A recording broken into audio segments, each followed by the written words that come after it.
कई बार हम बहुत ज़्यादा ही अपनी लाइफ को लेकर सीरियस हो जाते हैं कि जैसे ही कुछ बुरा हुआ तो हम उदास हो जाते हैं, और पल भर में जब कुछ अच्छा घटित होता है तो हम खुश हो जाते हैं। हमारे विचार बहुत जल्दी बदल जाते हैं।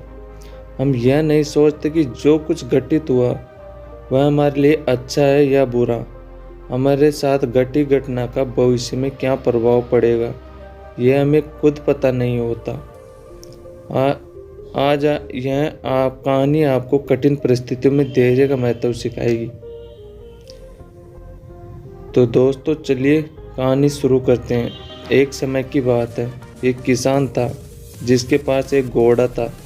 वह अपने इस घोड़े से बहुत प्यार करता था। उसे अपने घोड़े पर बहुत गर्व था, जो किसान की कमाई का जरिया भी था। अब अपनी इस कमाई से किसान अपने परिवार का पेट भरता था। लेकिन एक दिन वह घोड़ा भाग गया।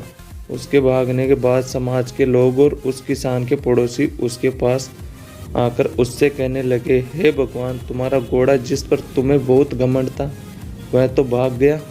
उसको सांत्वना देने लगे कि उसके साथ बहुत बुरा हुआ। लेकिन किसान ने उसका जवाब ही सहजता से देते हुए कहा, हाँ, बहुत बुरा हुआ। अगले दिन घोड़ा वापस आ गया। लेकिन सिर्फ घोड़ा वापस नहीं आया, बल्कि वह अपने साथ 3 जंगली घोड़े भी लाया। फिर उसके पड़ोसी उसके पास दौड़ते हुए आए और उस किसान से कहने लगे, आपका घोड़ा आ गया और अपने साथ 3 और घोड़े भी लाया है। यह तो बहुत अच्छी बात है, आपकी किस्मत तो बहुत अच्छी है। किसान बहुत खुश हुआ, उनकी तरफ देखा और फिर उसका जवाब बहुत ही साधारण रूप से दिया और कहा, हाँ शायद। कुछ दिनों बाद किसान का बेटा उसी जंगली घोड़े में से किसी एक को काम के लिए उपयोगी बनाने की कोशिश कर रहा था।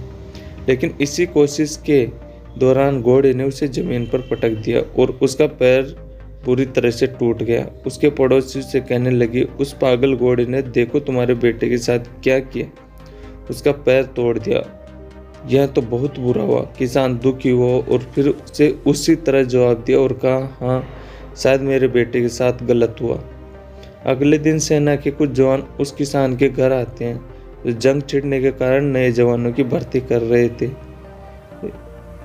होते हैं। उसमें से एक जवान ने किसान के बेटे को देखा और बोला, इसका तो पैर टूटा हुआ है, हम इसे सेना में भर्ती नहीं कर सकते। और ये जवान गांव के सभी लड़कों को लेकर अपने साथ चले गए।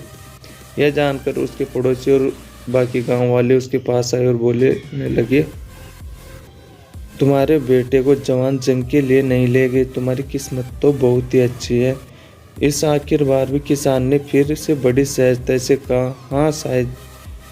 इस कहानी से हमें यह प्रेरणा मिलती है कि हमारे लिए चीज़ों को नकारात्मक ढंग से सोचने में जरा भी समय नहीं लगता। जब भी कुछ हमारे अनुकूल नहीं होता तो हम उसे बुराई समझते हैं, लेकिन सच बात तो यह है कि कोई नहीं जानता कि जो हमारे साथ घटा वह बुरा है या अच्छा।